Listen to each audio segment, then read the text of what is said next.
Subject of nutrition. In the world of the esoteric, and in particular in the field of esoteric healing, we hear a lot about the subject of nutrition. For while we agree that the energy of metabolism, taken from the food we eat, is very important, especially from the point of view of expending physical energy, we still maintain that man does not live by bread alone, and that his inner vehicles need the accumulation of energies of a higher order than those obtained from mere metabolism of food. Many of us cannot lead the sort of lives that would provide an adequate basis for the sort of energy we need in esoteric fields. The nature of our lives, or the sort of nutrition we need, we're all existential. The medical world will have it that one can only lose weight by fasting, by cutting down on the amount you eat.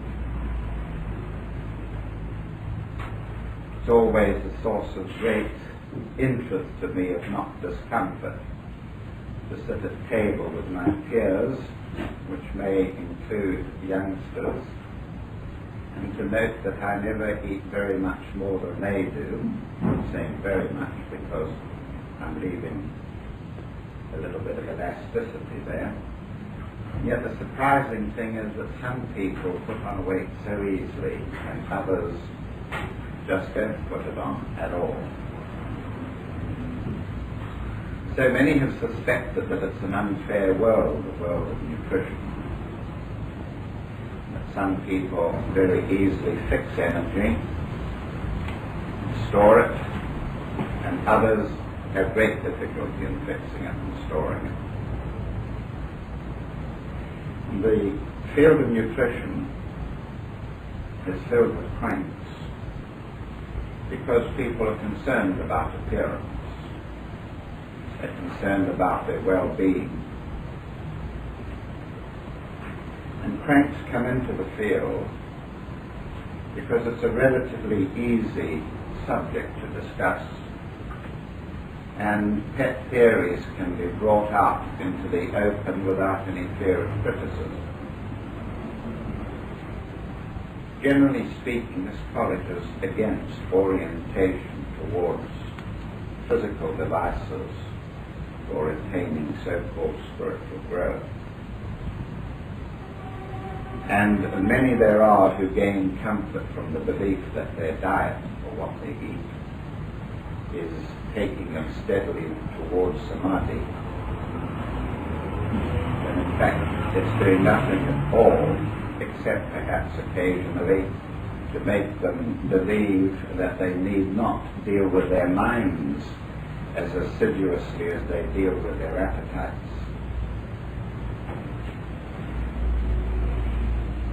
In esoteric nutrition, that's really my subject today, in esoteric nutrition, we're concerned with energies not usually related to metabolism. By metabolism, we mean the way in which the body builds up and breaks down food. The ancients were always amazed at the way that a human being could absorb, or rather could eat chunks of food, and somehow or the other convert these large lumps of food into vitality. Of course, today we know all about digestion. We know all about the way in which food is broken down into such small particles that it can be absorbed through the intestinal wall. There's nothing marvelous about that. Our argument is often whether the food is lying inside the body at all, when it's inside the intestine, is your symbol, Steve. Is food inside the intestine, inside the body? Physiologically speaking, it's not. It's lying inside a tube which runs through the body. Only when the particles of food are broken down into minute substances can they then enter the body through the wall of the intestine. And yet, from an esoteric point of view, the food contains much energy which cannot be measured by science, which is numinous, which exists as part of the food's aura, so that when the food lies in the intestine, its numinous energies, its auric energies, are being siphoned off into the body. And so in the esoteric sense, when the food is in the intestine, it's in the body. But in the physiological sense, it's not. The food lying in the intestine may or may not enter the body at all, may pass right out of the body without entering it. But from our point of view, from the esoteric point of view, food has got its aura, whatever the food is, perhaps a piece of lettuce. The moment that it enters the body, of course, it's crushed and broken down into small particles, but wherever the food particles lie, there is a numinous energy surrounding them. The numinous energy may be mainly etheric, but if it is a domestic material, if it is a vegetable which has taken many generations of cultivation, it will contain emotional energy as well, astral energy. Whatever we apply our consciousness to absorbs our emotional energy. You tend a plant, you convey to it emotional energy. It thrives on emotional energy. And all domesticated plants that are not wild, have human, or we should say astral or emotional qualities about them. Wild plants, on the other hand, are very strongly related to the anima mundi of the planet, to the etheric body of the whole planet. And that in itself has very special properties and qualities. For instance, wild material, wild plants that we eat, or flowers, have a special reference to etheric vitamins. We would tend to look in the wild plants for etheric vitamins. But when we are coming to the flowers in particular, which have been cultivated in the garden, they have very strong qualities which are even emotional and even sometimes mental. This is one of the reasons why we don't tend to use the rose as a batch remedy, why we tend not to use the sweet pea as a batch remedy. The batch remedies are taken from wilder flowers, sometimes from tree flowers.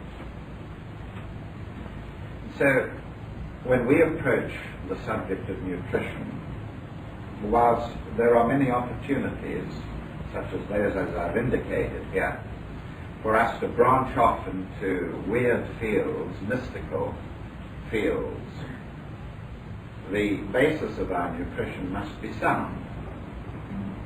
Very frequently, the nutrition of esoteric teachers is not basically sound, meaning that it has no foundation at all in the material world and in relation to science itself. Now, in order to have a thorough grasp of nutrition, we must understand the components of food. And there are six aspects of food which any child in a biology class could enunciate for. There's water, which is food. There are vitamins. There are mineral salts. There are glucoses or carbohydrates, 4. There are fats or oils, 5. There are proteins, 6. The 6 foods that man normally consumes. Each one of these foods must be treated separately in order to do esoteric justice to it. Therefore, we would be interested in the esoteric significance of carbohydrate, the esoteric significance of vitamins. Today we're concerned with the significance of proteins. We're going to have a look at protein.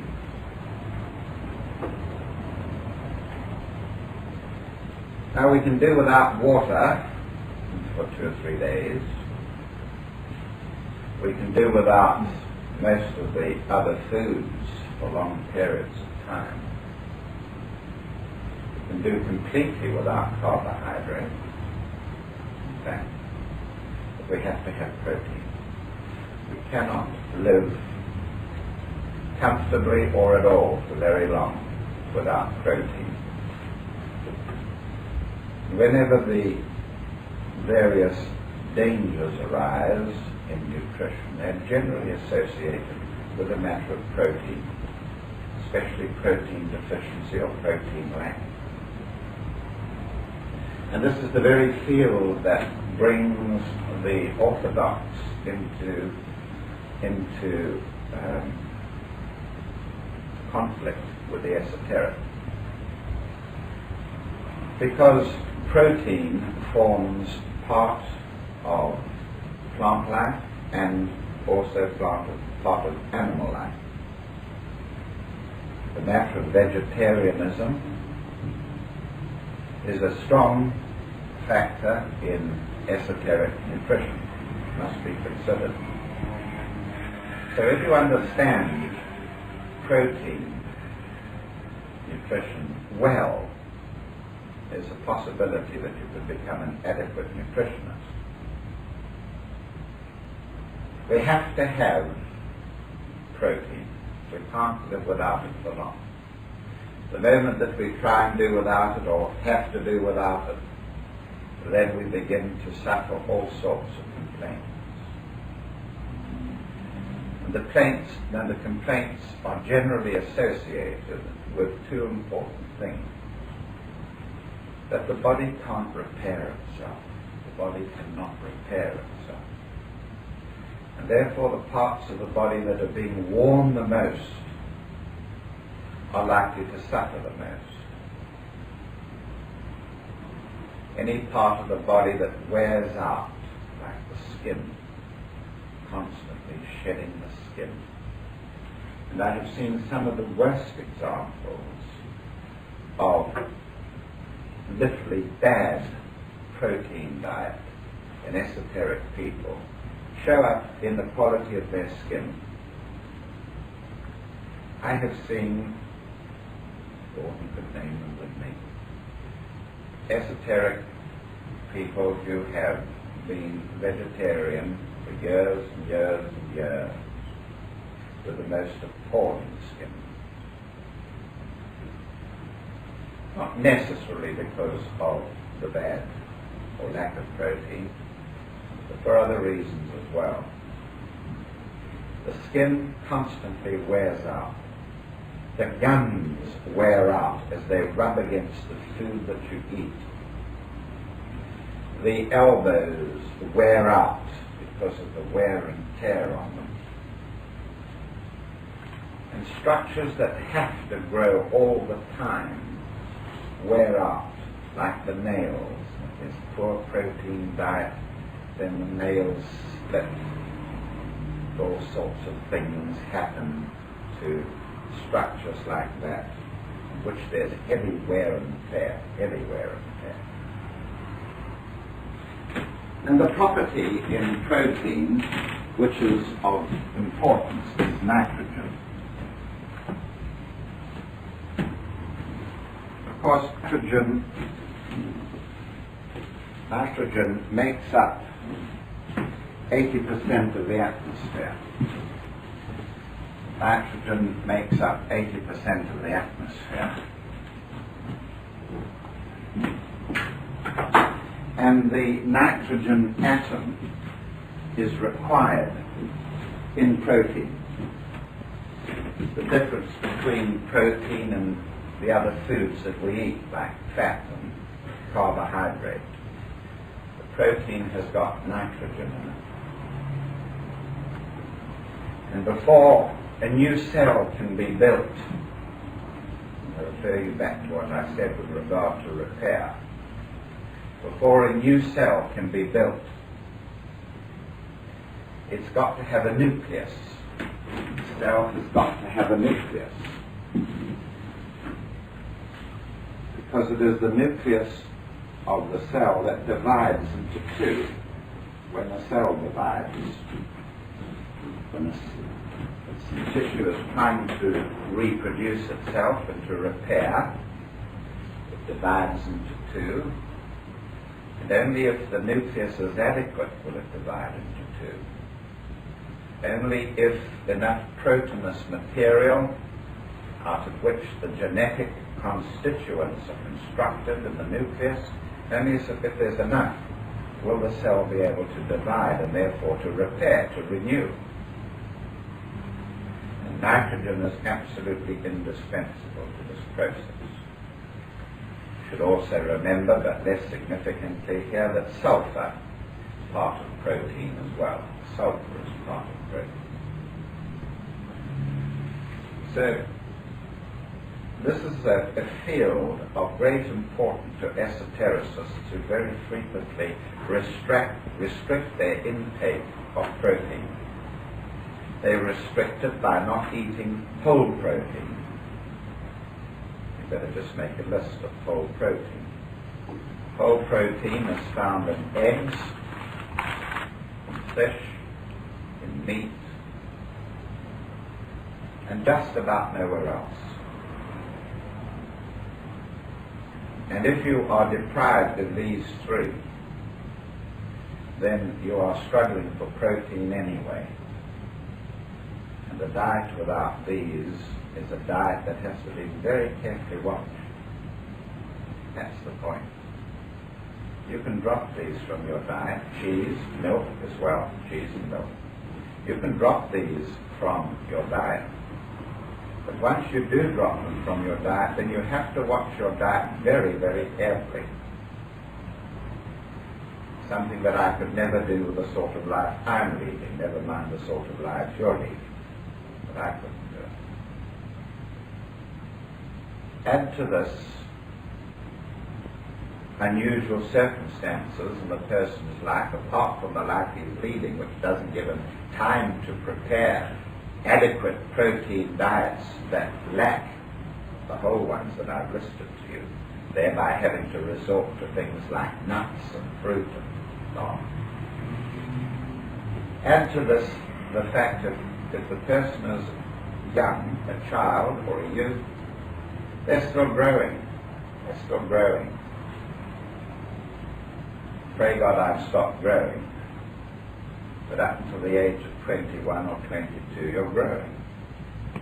And that person is even more at risk. Much, much more at risk, because they still are growing tissues of the body and will do so until they're adult.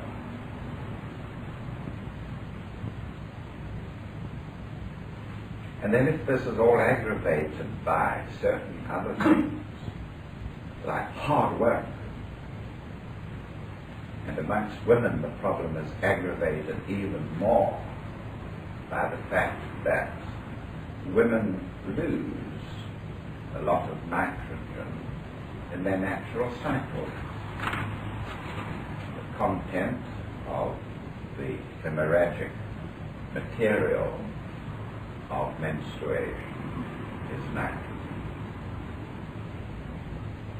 And if you add to this the fact that they are working hard, this is an important point. How hard does the individual work? The hardest job that we know in practice for women is an air hostess's job. It's about as hard as you would have to work. We happen to have been associated with quite a few women who are air hostesses. They very frequently are people who come to the heart quickly. They have their surfeit of mankind crowded into their working hours, and they usually become disillusioned with the material world and those elements of mankind quickly. We have two excellent examples of air hostess types who are graduates. In Gordon's wife, Muffy, who will be here next week, and have a little talk to her about vegetarian diet and doing a hard job of work, because she's an air hostess.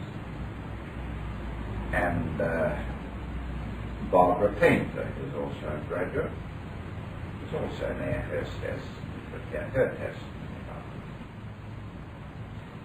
So if you are wearing outline tissue, this makes it even more necessary for you to be careful about your nutrition. The nitrogen is needed not only in the nucleus of a cell, but in all protoplasm. Protoplasm is the jelly-like material out of which living things are constructed. Whether the material is inside the nucleus or outside of the nucleus of the cell, it requires nitrogen. Now, we are very concerned about the nucleus of all cells, for we know certain things about the nucleus of cells that science has not yet come across. We know biologically, of course, that the cell has its controlling factor, or its brain, if you wish, inside the nucleus. The nucleus regulates the life of the cell. That we do know. Contained in the nucleus are the long strands of genetic material which make, there it is, all wound up inside the nucleus, the genetic material that makes the cell what it is. Kidney cell, liver cell, skin cell, light-sensitive cell of the retina of the eye. That's all dictated by the contents of the nucleus. So the nucleus is the site of central control. It has genetic components. But we also say that it is through the nucleus that spiritual control of the body is ordered. By that we mean the control of the etheric, the astral and mental matrices of the cell. And if you're regenerating your body by your thought content, if you are sending energy to all of your body components, you're reaching them at the mental, emotional, and etheric levels. You do this through, it's quite easy. Man has an astral counterpart, an astral body, there it is.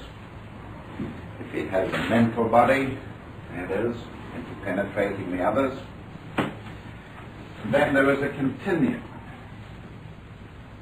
between him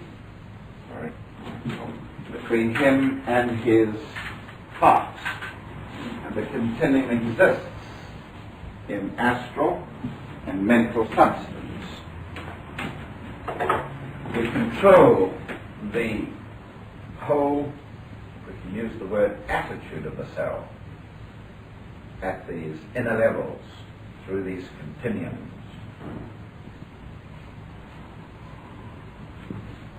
Now, nitrogen, more than any other,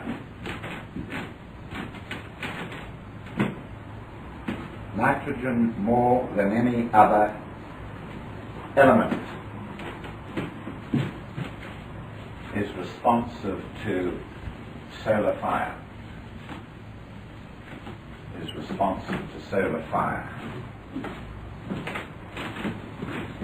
Solar fire coming into the body, into the aura, in ways which we may be concerned with today or later.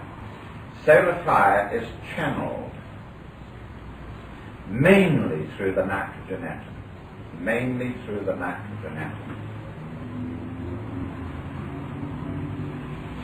The nitrogen atom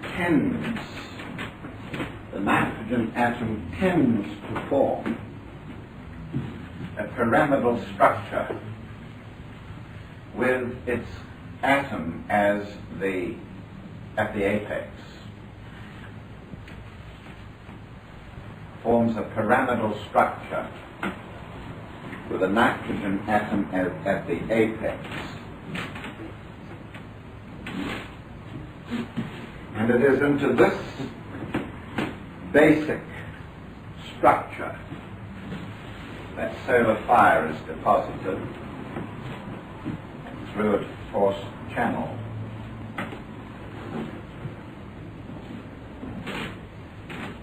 And remember that solar fire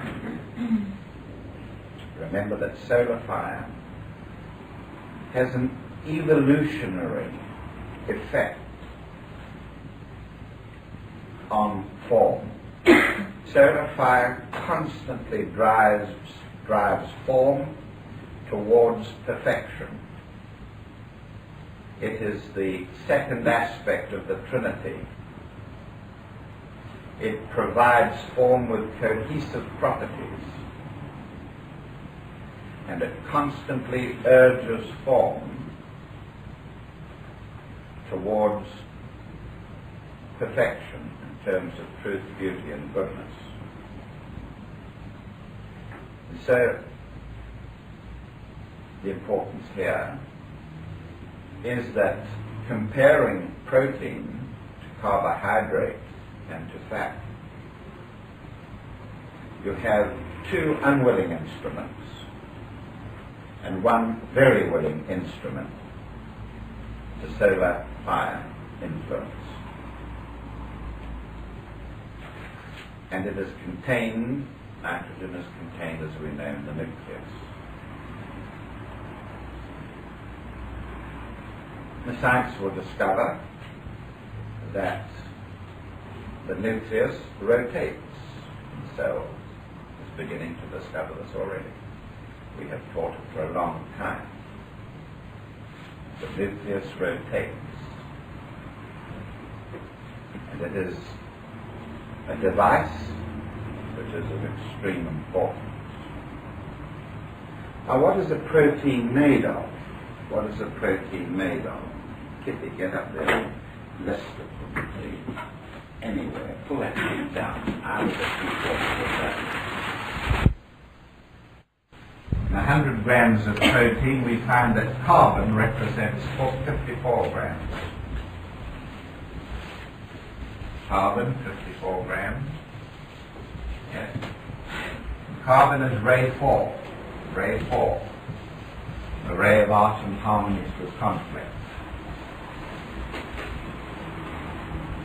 Hydrogen, 7 grams. And the third ray of active intelligence. Oxygen, 22 grams. Second ray of love wisdom. Nitrogen, 16 grams. And the first ray of will and power. Sulfur, 1 gram. Ray, not yet. Alright, so there is your content of protein.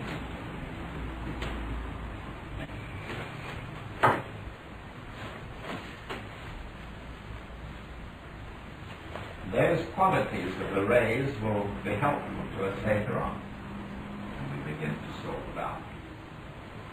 Who can draw me the carbon atom? Well, it looks something like this. According to C.W. Ledbetter, it looks something like this.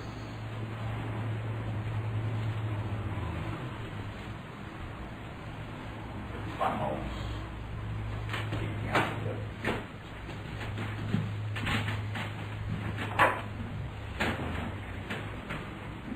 Now, all of you know that oxygen is linked to prana. You all know that oxygen is linked to prana. So we have a structure here that has all sorts of esoteric links or correlations, and therefore the protein in your body, which is an extensive amount of material, is an advanced station for the inflow of many things. Prana from the atmosphere can be stored in protein. Solar fire can pass through the nitrogenous part of it. The hydrogen in the protein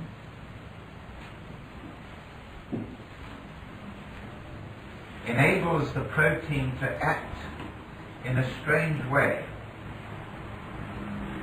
The protein can become acid or alkaline or neutral.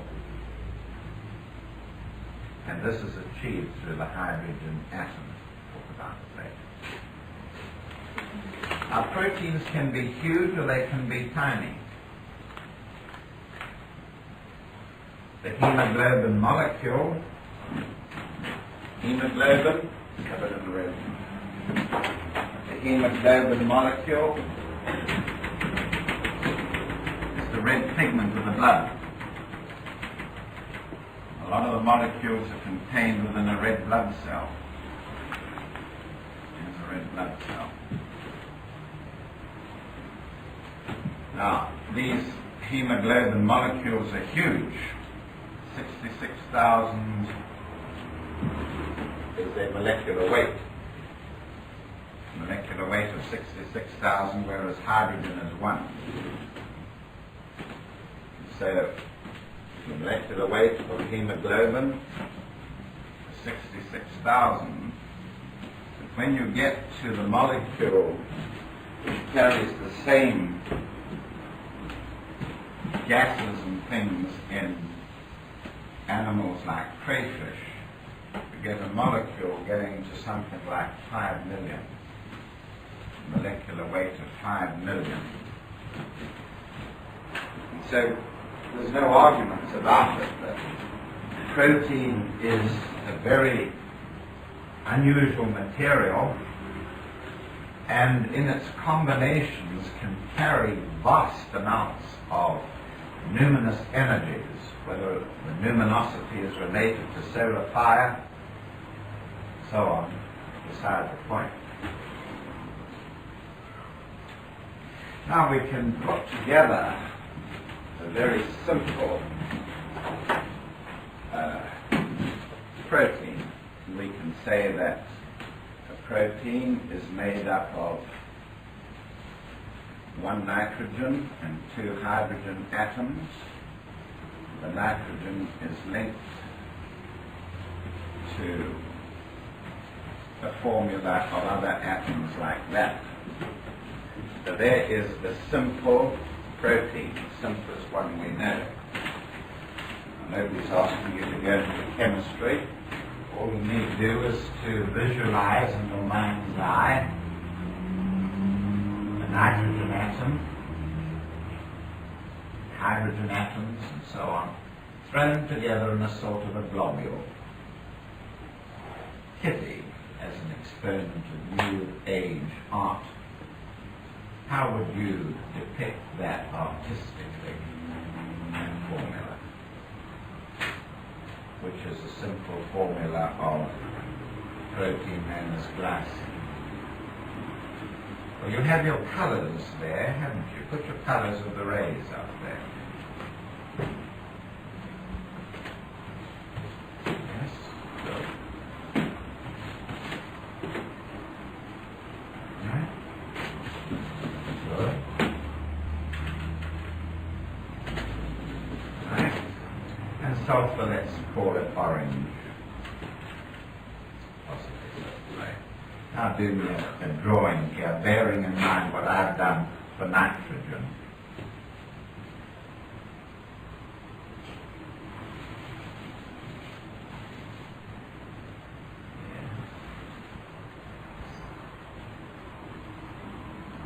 Start here. All right. You can conceivably, you can sit down and work it out, you can conceivably work out a pattern. What we might have said would be an initial stage of very quickly picking out, no, I've got it wrong now, very quickly picking out the various atoms in relation to their ray patterns, and the carbon is fourth ray like that, and so on. And of course the structure comes to life.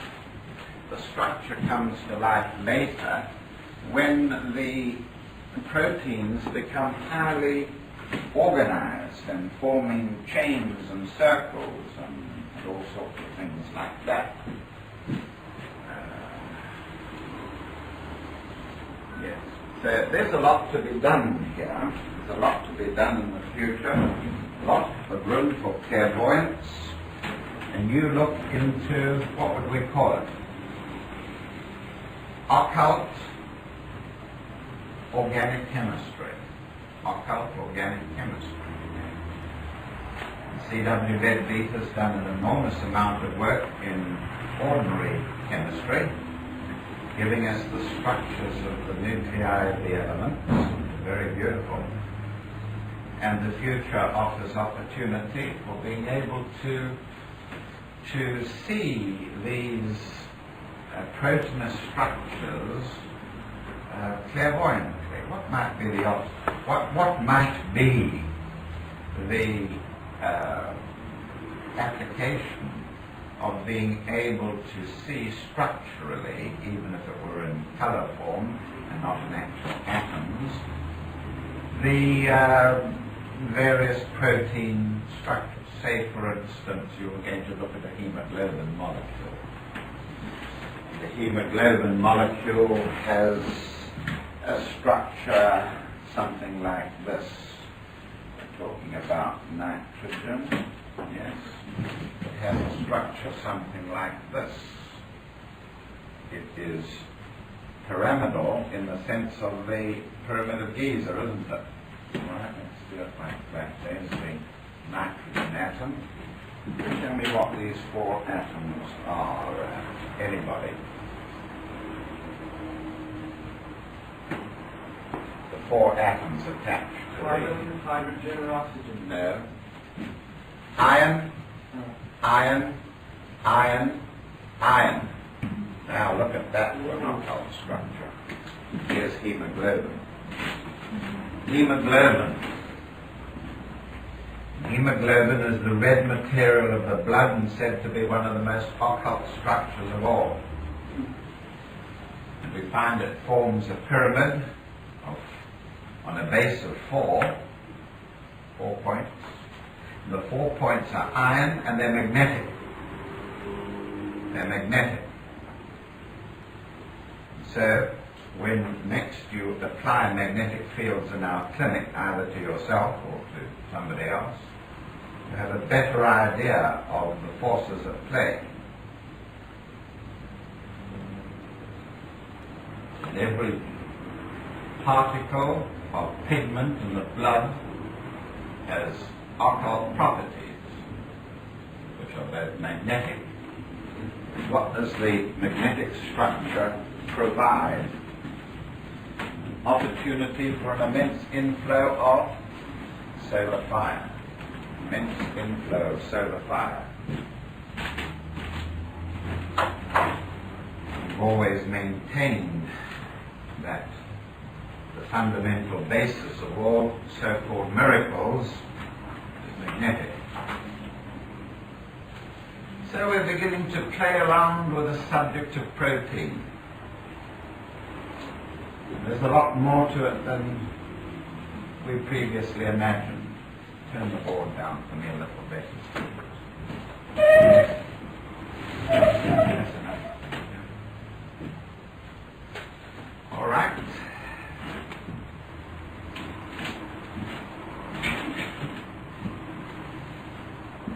Your mental body, or mine, if you like to tell the class warden the significance of that structure, if you look at the mental body in terms of its planes. Indicates that the Yes? point between where the jagged line Yes? separates three planes from the higher four. Yes. And so man's mental body is incomplete. Right. The average man functions entirely in active intelligence here. And this is the field of investigation or growth for the disciple or the esoteric student. Growth into a different kingdom. The four higher subplanes which we call higher manas and lower manas. Higher manas and lower manas. Yes. Right. We have begun to learn also that we can do the same. So man has a higher spiritual self seated there, and he has a mental lower self seated there. When we come to the astral plane, we find exactly the same situation. Yeah. When we sleep, we have an astral body. Its components are of the lower astral plane.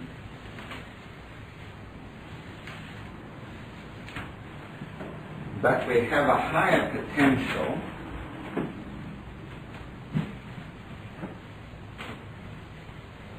a mobile astral vehicle which is not only of the higher planes but which is a potential expression of the higher self.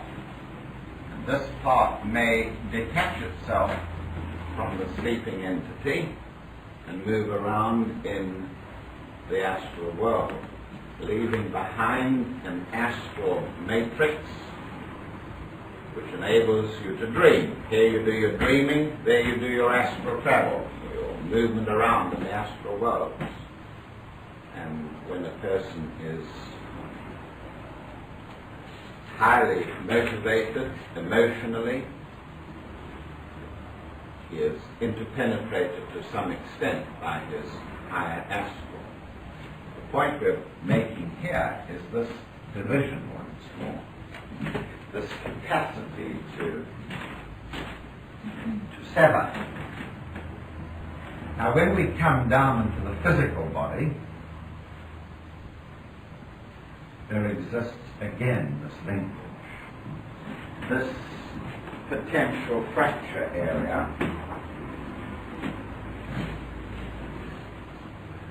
in which we have solid structures,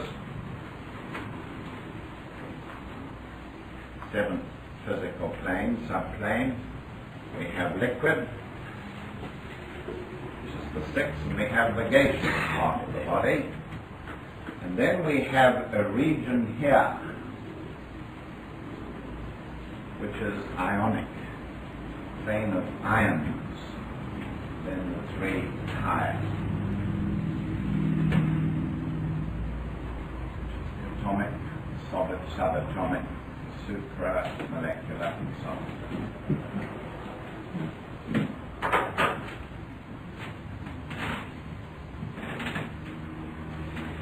The point I'm making here is that protein structures have a special quality about them which enable them to orientate themselves to this realm or to orientate themselves to this realm. And at critical moments of consciousness, the state of the protein can enable the spiritual fracture to occur that we also often ask for, giving us etheric consciousness.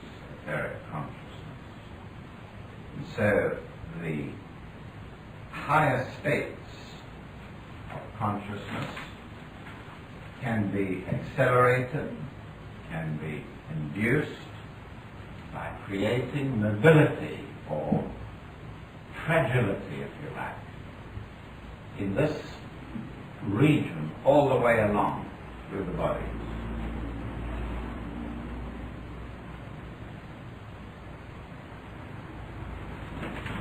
Let me show you what I mean.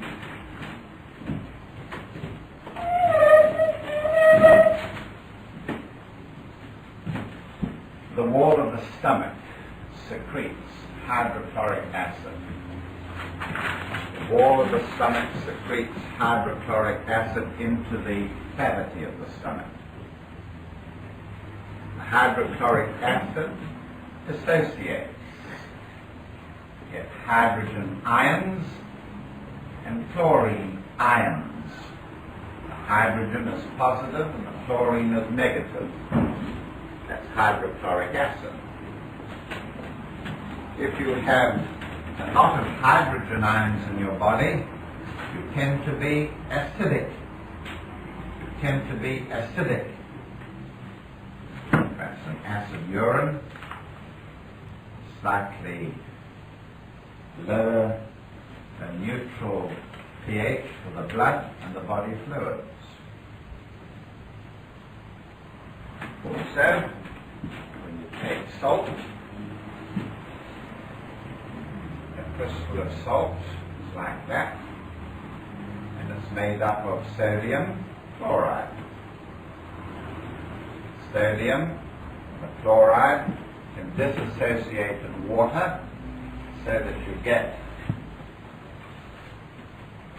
a structure something like that, which is sodium, and a structure like that which surrounds it is the chlorine when the atoms place them like a cuboid. So salt, man contains salt in his fluids, can dissociate ionically into negative and positive. And when you come to examine proteins, they have the same property. Because in our formula down here,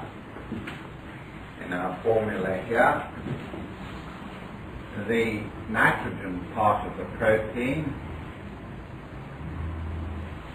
like this part of the protein the hydrogen part of the protein can be acid, and the OH part of the protein can be alkaline, positive and negative.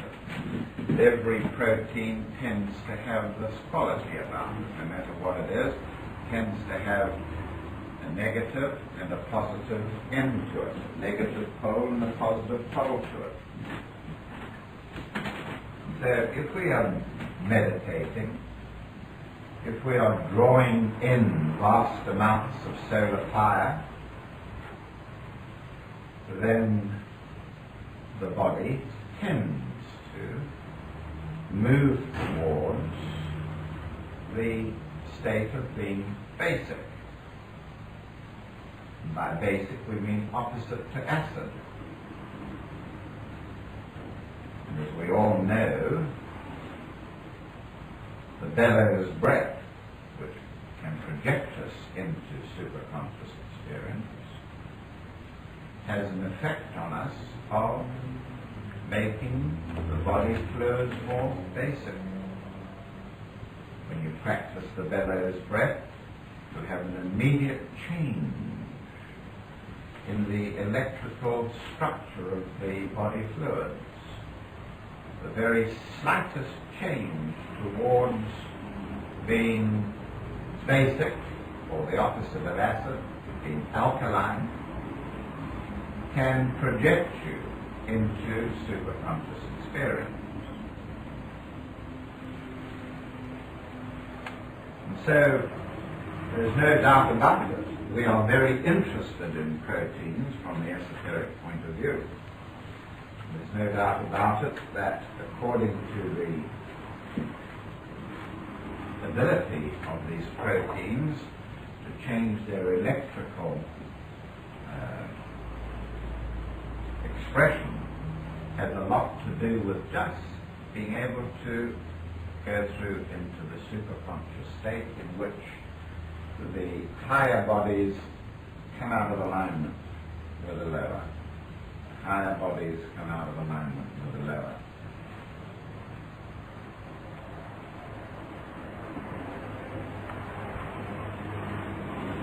Pull the board down, Becky, and do me 3 basic patterns up there, illustrative of shapes being associated with accumulation of energy. Like a pyramid structure, draw me a pyramid, draw me a sphere and a cube, or pumpkin.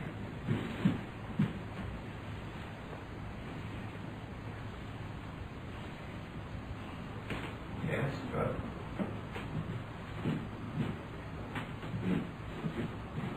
She has chosen the correct color for the pyramidal structure. We know that pyramids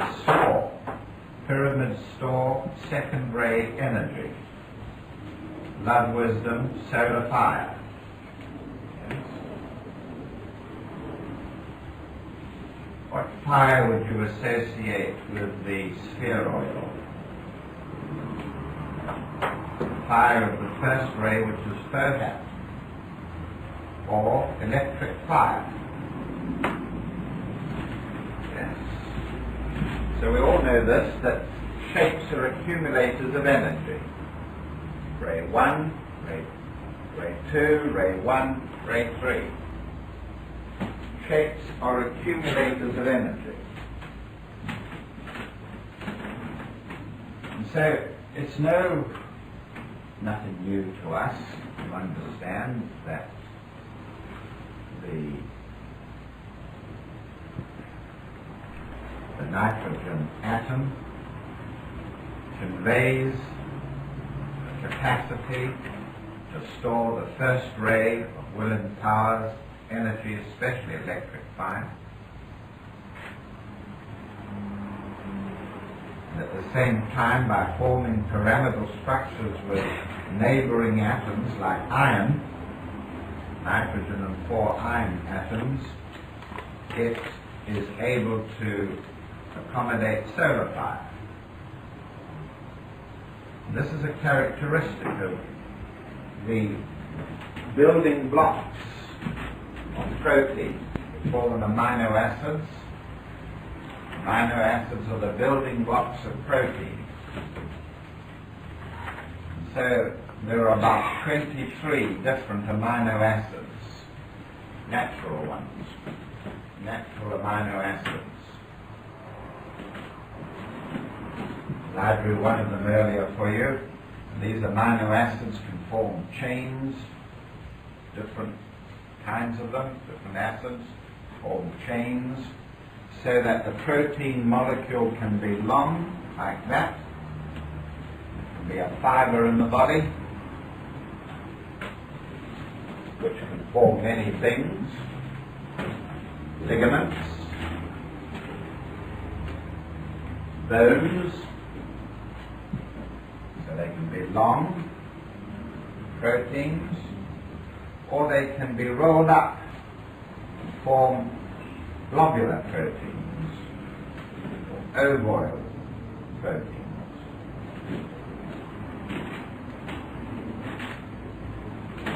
So our muscles are made up of long, thin structures of protein. The blood contains globular proteins like albumin and globulin.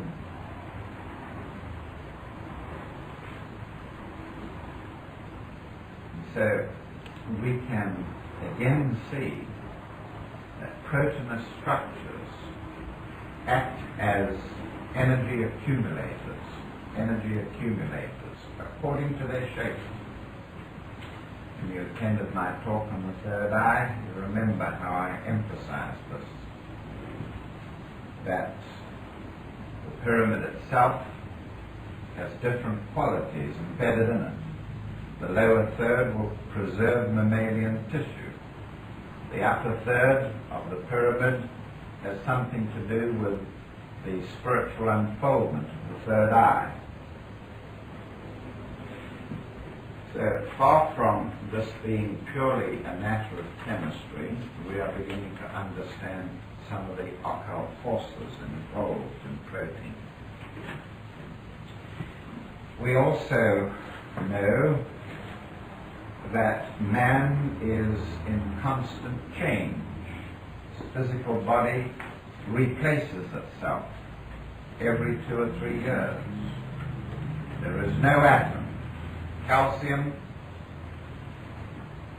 no atom of molecule, of muscle, bone that is not replaced in every few years. There's not one part of your body that you have now today that will be with you in 5 years' time. It will all be replaced. And it's replaced, the new material which comes out of what you eat is replaced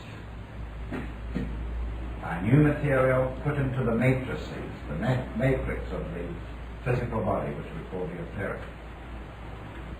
So you can dictate what materials your body is going to be built out of in 4 or 5 years' time. You can decide it. And the attitude of mind that you have while you eat is therefore important.